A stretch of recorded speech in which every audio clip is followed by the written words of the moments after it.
बांग्लादेश में कुछ भी ठीक नहीं है। लॉ एंड ऑर्डर से लेकर महंगाई तक की मार लोगों को झेलना पड़ रही है। देश में खाद्य मुद्रास्फीति 13 वर्षों में अब तक के हाई लेवल को क्रॉस कर चुकी है और जुलाई में 14% के पार पहुंच गई है। कई हफ्तों तक चले विरोध प्रदर्शन के कारण सप्लाई चेन भी बुरी तरह से ध्वस्त हो गई है।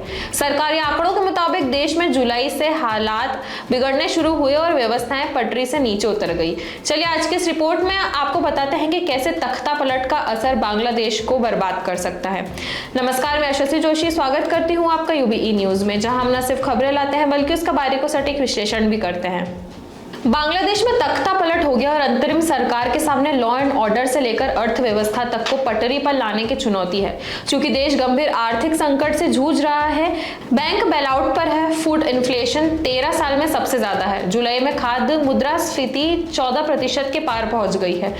हिंसा के बाद सप्लाई चेन भी ध्वस्त हो गई है। सवाल ये उठ रहा है कि बांग्लादेश का बेड़ा कैसे पार होगा। बांग्लादेश में कोटा को लेकर छात्र जुलाई से विरोध प्रदर्शन कर रहे थे और धीरे धीरे पूरे देश में बवाल बढ़ गया।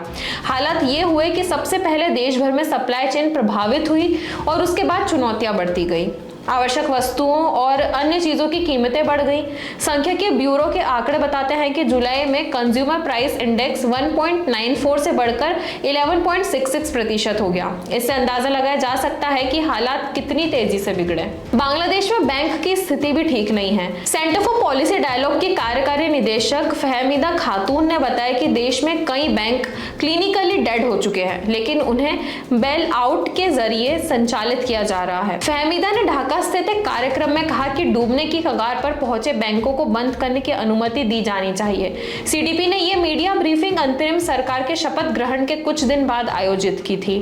फहमीदा ने कहा कि कुछ तीसरी और चौथी जनरेशन के बैंक हैं जिन्हें आवामी लीग में सत्ता में रहने के दौरान लाइसेंस दिए गए, वे अब सुस्त पड़ गए हैं और इसके अतिरिक्त कई पहले के अच्छे बैंकों को भी पूंजीपतियों द्वारा गलत अधिग्रहण किए जाने के कारण प्रदर्शन में गिरावट का सामना करना पड़ा है। उदाहरण के लिए इस्लामी बैंक बांग्लादेश की स्थिति तक खराब हुई और जब आलाम ग्रुप ने बैंक का अधिग्रहण किया तो लगभग 30,000 करोड़ टका का ऋण ले लिया। इसी तरह सार्वजनिक क्षेत्र में जनता बैंक ने एकल उधारकर्ता सीमा का उल्लंघन किया और एनॉन टेक्स ग्रुप को 10,000 करोड़ टका का ऋण दे दिया। फहमीदा का कहना था कि बड़ा अमाउंट का लोन दिए जाने से बैंक की स्थिति खराब होती है और छोटे इन्वेस्टर को इसका नुकसान उठाना पड़ सकता है, वो ऋण लेने से वंचित रह जाते हैं। उन्होंने सवाल किया कि यदि एक ही व्यक्ति को इतना लोन दिया जाएगा तो अन्य ग्राहकों को क्या फुल्ली मिलेगा। फहमीदा ने कहा कि इन बैंकों को जनता का पैसा लगाकर बेल आउट के जरिए चलाया जा रहा है, लेकिन बेहतर होगा कि ऐसे बैंकों को बंद किया जाए।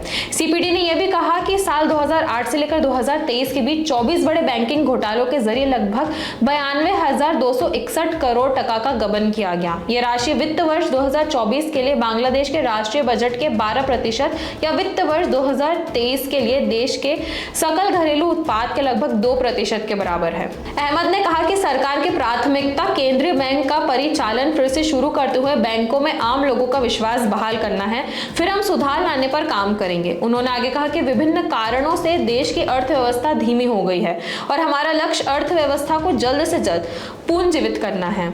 ढाका ट्रिब्यून के मुताबिक उन्होंने कहा कि अर्थव्यवस्था में कई समस्याएं हैं, बैंकिंग क्षेत्र, मुद्रास्फीति और कई अन्य जटिलताओं के मुद्दे हैं। हमें सभी मोर्चों पर काम करने की आवश्यकता होगी। शुक्रवार को बांग्लादेश बैंक के गवर्नर अब्दुल रऊफ तालुकदार के व्यक्तिगत कारणों का हवाला देते हुए इस्तीफा दे दिया। इससे पहले बांग्लादेश के मुख्य न्यायाधीश ओबेदुल हसन ने भी अपना इस्तीफा दे दिया। बांग्लादेश में शेख हसीना सरकार के पतन के बाद देश भर में हिंसा भड़क गई और अलग अलग घटनाओं में 230 से ज्यादा लोग मारे गए। जुलाई के मध्य पहली बार कोटा को लेकर विरोध प्रदर्शन हुआ था, तब से मरने वालों की संख्या 560 हो गई है।